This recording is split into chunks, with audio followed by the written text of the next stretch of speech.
Assalamualaikum warahmatullahi wabarakatuh. Waalaikumsalam warahmatullahi Waalaikumsalam wabarakatuh. warahmatullahi wabarakatuh. Pada hari ini, mari kita mulai berdoa dulu bersama-sama. Berdoa silakan dipimpin oleh Mas Iqbal. Silakan bisa dimulai. Baik, Bapak, teman-teman, marilah kita berdoa sebelum melakukan pembelajaran pada pagi hari ini. Berdoa mulai. Bismillahirrahmanirrahim. Bismillahirrahmanirrahim. Raditu Itu billahi billahi robba robba wa bil wabil Wabil islami Islam dina dina wabi Wabi Muhammadin Muhammadin nabiyya wa nabiyya wa rasulah rasulah. Rabbi Rabbi zidni ilma zidni ilma warzuqni warzuqni fahma. fahma. waj'alni. Terima kasih anak-anak. Selanjutnya pada pertemuan kali ini kita sebelum memasuki kepada materi saya absen dulu. Pertama, Pak Mas Iqbal ada? Hadir, Bapak. Eh, yang kedua, Pak Najib ada? Mas Hadir Najib? Bapak. Oh, terima Hadir. kasih. Selanjutnya, sebelum kita ke pembelajaran, kita ice breaking dulu dengan meregangkan otot kita supaya otot kita menjadi lemas. Ketika tangan kanan saya nanti menunjuk ke sini, maka Pak Najib yang tepuk. Kalau saya menunjuk ke tangan yang kiri, nanti Mas Iqbal yang tepuk. Kita mulai. Pak Iqbal. Oh, Siapa? nah, oke, terima kasih. Selanjutnya kita tadabbur dulu sebelum sebelum kita awali ke tujuan pembelajaran kita, yaitu apa? Bangsa Indonesia itu merupakan bangsa yang terdiri dari beragam agama, suku, ras, bahasa, budaya yang memiliki keberagaman tersebut merupakan anugerah yang dimiliki bangsa Indonesia. Namun dalam implementasinya, dinamika ekspresi keberagaman terkadang berpotensi memunculkan masalah baru, ketegangan dan konflik antar individu, masyarakat antar umat beragama dan internal umat beragama. Oleh sebab itu dibutuhkan suatu moderasi yang salah satunya moderasi beragama untuk menjaga keutuhan dan keharmonisan dalam kehidupan berbangsa dan bernegara. Ini gambarnya, silakan dilihat. Ini termasuk salah satu bagaimana kita mencintai budaya dan juga toleransi beragama serta moderasi beragama serta tidak lupa kepada budaya yang ada di sekitar kita. Untuk selanjutnya saya akan menyampaikan tujuan pembelajaran hari ini yaitu apa? Membaca surat Al-Baqarah ayat 143 serta hadis tentang cinta tanah air dan moderasi beragama. Ini yang perlu kita pahami karena tujuan saya yang pertemuan hari ini itu adalah bagaimana kita mampu membaca. Maka nanti Bapak akan menunjukkan ayat apa yang harus dibaca, yaitu surat Al-Baqarah dan surat Al-Qasas itu. Untuk membaca yang pertama itu adalah Pak, untuk yang pertama nanti adalah kita akan membaca surat Al-Qasas. Bisa dilihat kameranya, tulisannya bisa dilihat anak-anak. Bisa, Pak. Nah, silakan Pak Mas Iqbal membaca dulu suratnya. Baik. A'udzu billahi minasyaitonir rajim. Bismillahirrahmanirrahim. Innalladzi farada 'alaikal qur'ana laradduka ila ma'ad. Kul Qur rabbi a'lamu man jaa'a bil huda wa man huwa fi dhalalim mubin. Ampun, Terima kasih. Pak. Ye, bagus, sangat bagus bacaannya. Selanjutnya kita akan memulai bagaimana kita memahami asbabun nuzul dari surat Al-Qasas tadi tanpa kita mengetahui bagaimana asbabun nuzul dalam sebuah surat, maka kita akan sulit memahami arti daripada Al-Quran. Walaupun kita bisa membaca artinya, tapi tanpa disertai asbabun nuzul, sebab-sebab turunnya Al-Quran, maka kita akan kesulitan. Yaitu sebab turunnya Al-Qasas itu adalah ketika Rasulullah berhijrah di kota Madinah dan menginap di Gua Hira bersama Abu Bakar, lalu meneruskan perjalanan dengan melewati jalan yang tak biasa diambah para musafir, maka sampaikanlah beliau berdua di daerah Jufah yang terletak di antara Mekah dan Madinah. Ini adalah kondisi ayat ini turun. Selanjutnya tafsirnya, yaitu di dalam ayat ini Allah menerangkan bahwa dialah yang mewajibkan kepada Nabi Muhammad untuk mengamalkan isi Al-Quran dan melaksanakan hukum-hukum dan perintah yang ada di dalam Al-Quran. Selanjutnya eh, di surat Al-Baqarah, silakan Mas Najib untuk membacanya. A'udzu billahi minasy syaithanir rajim. Bismillahirrahmanirrahim.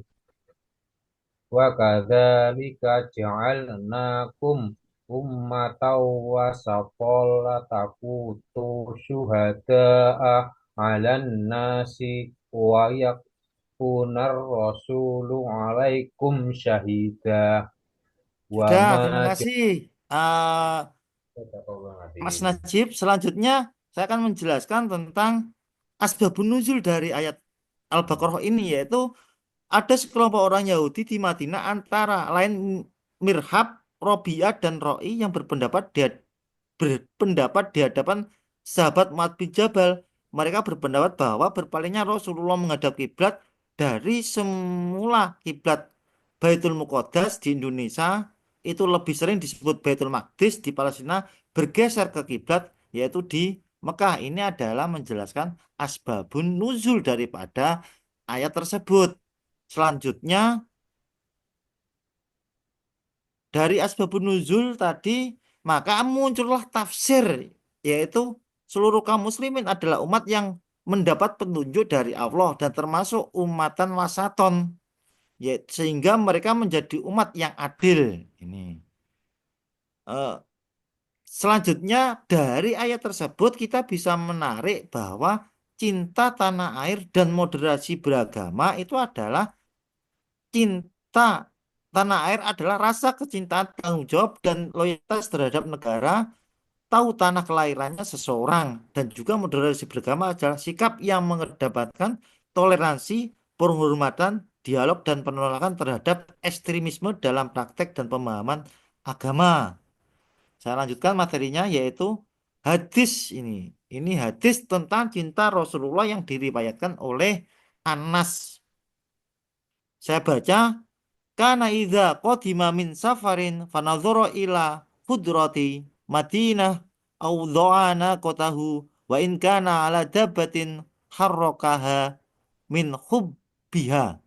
Yaitu apa? Ketika kembali dari bepergian melihat dinding-dinding Madinah, beliau mempercepat laju untanya.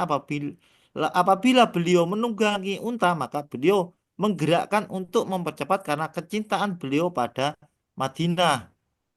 Nah, selanjutnya ini hubungannya cinta tanah air dan moderasi beragama, yaitu keduanya saling melengkapi dan mendukung satu sama lain dalam membentuk landasan yang kokoh bagi pembangunan negara berlandaskan nilai keadilan, toleransi, dan perdamaian. Selanjutnya, bahwa bagaimana kita menerapkan cinta tanah air dalam kehidupan sehari-hari, yaitu yang pertama bangga sebagai bangsa Indonesia, menggunakan hak pilih dalam pemilu, menjaga nama baik tanah air Indonesia, dan seterusnya. Selanjutnya, ini yang memang harus perlu kita jaga dalam penerapan moderasi beragama dalam kehidupan sehari-hari, yaitu ada lima elemen, yaitu hifdzul din, hifdzul nafas, hifdzul mal, hifdzul akli, dan hifdzul nals. Yang pertama adalah hifdzuddin, yaitu menjaga agama. Hifdzun nafs itu adalah menjaga jiwa. Yang ketiga adalah menjaga harta, menjaga akal, menjaga keturunan. Dari sini sudah bisa disimpulkan bahwa ini adalah sebuah pertanyaan pemantik bagi kita semua untuk kita membuat kelompok, yaitu kita buat dua kelompok. Yang satu adalah kelompok yang dipimpin oleh Mas Iqbal dan yang kedua adalah Mas Najib. Pertanyaannya apa? Bagaimanakah penerapan cinta tanah air dalam kehidupan sehari-hari? Tuh, saya kasih waktu 10 menit untuk membuat kelompok. Oke, kita lanjutkan. Kalau menurut Pak Mas Najib, penerapan cinta tanah air dalam kehidupan sehari-hari itu bagaimana? Baik, Bapak. Kalau menurut saya, bagaimana menerapkan cinta tanah air dalam kehidupan sehari-hari, yaitu dengan menjaga lingkungan, melakukan tindakan kecil seperti membuang sampah pada tempatnya, menghemat energi, dan menjaga kelestarian alam. Kemudian, menghormati budaya. Budaya kita kan banyak sekali. Mungkin kita bisa melestarikan budaya bangsa dengan mempelajari tarian, musik, bahasa daerah, khususnya seperti itu. Begitu, Bapak. Oke. Selanjutnya, kelompok dua, bagaimana bagaimana caranya penerapan cinta tanah air dalam kehidupan sehari-hari tadi. Silakan kelompoknya Mas Iqbal. Nah, mungkin menurut kami kelompok dua, penerapan cinta tanah air dalam kehidupan sehari-hari itu kita selalu mengingat-ingat perjuangan para pahlawan dan tidak mengikuti gerakan-gerakan yang bersifat kontroversi, yaitu rata-rata kan sekarang banyak ya Pak gerakan-gerakan masyarakat atau ormas-ormas baru yang eh, me, apa ya biasanya tidak mengimani lagi adanya hubul waton nal iman. Nah, itu yang harus kita gerakkan hari ini. Oke, bagus. Beri aplaus untuk keduanya kelompok Pak Mas Najib sama Pak Iqbal. Oke, selanjutnya itu yang terakhir kali sebelum kita tutup, maka Bapak akan menyimpulkan pentingnya daripada penerapan moderasi beragama dalam kehidupan sehari-hari, yaitu apa? Menjaga agama, yaitu apa? Prinsip dari kelimanya tadi itu adalah dapat digambarkan sebagai hak untuk hidup bersama, menghargai keberadaan orang lain, menjaga keberlangsungan hidup, dan menjaga nyawa seseorang harus dijunjung tinggi. Insiden kekerasan mengatasnamakan agama telah bertentangan dengan prinsip-prinsip umat manusia. Insiden-insiden kekerasan tersebut terjadi disebabkan karena pemahaman agama yang parsial, konflik pendirian tempat ibadah, dan ketidaksiapan hidup berdampingan merupakan salah satu faktor penyebab terjadinya intoleran. Pemahaman yang parsial itu akan membuat pengikutnya bertindak tidak sesuai dengan ajaran agama. Ini adalah kesimpulan dari Bapak.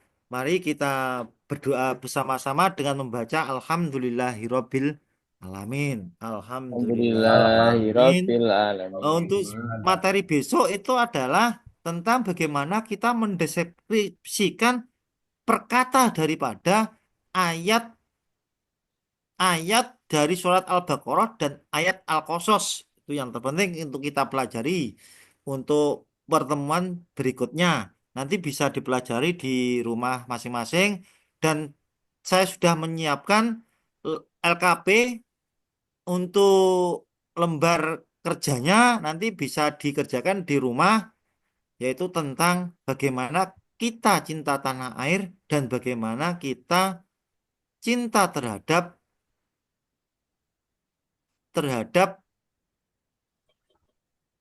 bagaimana juga penerapan moderasi beragama. Nanti saya bisa dipelajari di materi yang sudah Bapak kirim. Nanti tugasnya itu nanti mengirim di via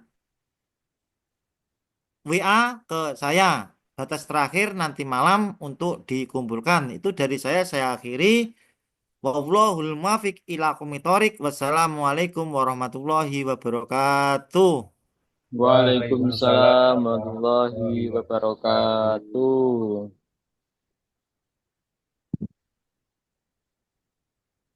wabarakatuh. Oke, Pak Iqbal. Salam. Pun kenging Bisa, Pak. bisa.